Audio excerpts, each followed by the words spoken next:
Already night premiere show చూసినాము, మళ్ళీ ఇప్పుడు మార్నింగ్ షో చూసినామండి. సినిమా ఇది ఒక పెద్ద బ్లాక్ బస్టర్ అని చెప్పొచ్చు. ఎందుకంటే ఈ సినిమా బాలకృష్ణ కెరియర్లో అది ఒక బిగ్గెస్ట్ మూవీ.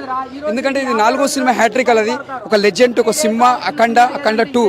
ఇది మామూలు మాట కాదు, జోక్ చెప్తలే, ఎవరికి కూడా సక్సెస్ కూడా అట్లా కాదు. అది ఒక బాలకృష్ణ సాధ్యం అని చెప్పొచ్చు. ఎందుకంటే కథ తగ్గట్టు ఆయనకు స్టోరీ కూడా అంత బాగా ఇచ్చిండు మన బోయపాట్ల గారు. ముందుగా హ్యాట్స్ ఆఫ్ చెప్పొచ్చు.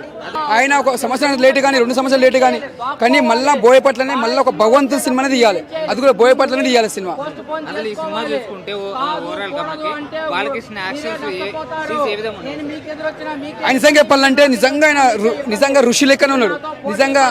నిజంగా సముద్రాల కొండలలో పూజలు చేసుకుని ఎట్లుంటారో రియల్ గా ఋషుల లెక్కనే ఉన్నాడు ఆయన.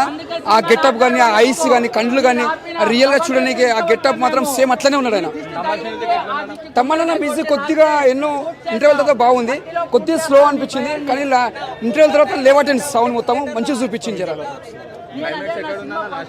అలా ఒకటే చెప్తున్నానా, ఇట్లా చక్రం తిప్పుతారన్న మన బాలకృష్ణ ఇట్లా, అది మాత్రం హైలైట్ అన్న. సూపర్. అంటే బాలకృష్ణ గారిని ఒక రేంజ్ లో చూపించేసి, అంటే ఎవరు కూడా చేయరు, మళ్ళీ అలాంటి సినిమా కూడా రాదు కూడా.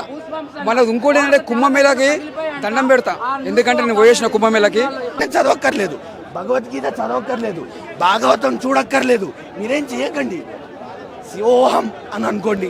లేకపోతే మీకు ఇష్టమైన దైవాన్ని స్మరించుకోండి చాలు. అంతకుమించి ఇంకేం చేయకండి, దైవాన్ని మర్చిపోకండి చాలు.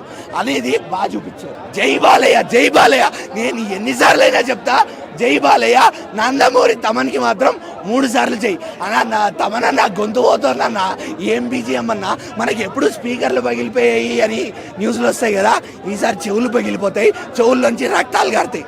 రాసి పెట్టుకోండి, ఆ న్యూస్ వస్తుంది అన్న. థియేటర్లో కాదన్నా, నేను ఎక్కడ అరవలేదో చెప్పండి, మీరు నేను ఎక్కడ అరవలేదో చెప్పండి అన్న. అక్కడ అఘోరా రూపంలో మీకు పంచభూతాలని మీరు ఆధీనంలో పెట్టుకొని మీరు ఒక దైవాన్ని స్క్రీన్ మీద చూస్తే ఎలా ఉంటుందన్నా మీకు?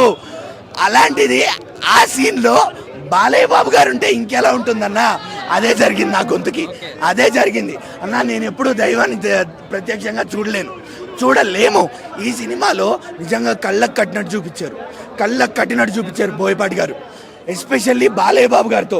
అన్న బోయపాటి గారు, మీరు అఖండ ఫ్రాంచైజ్ చేసుకోండి.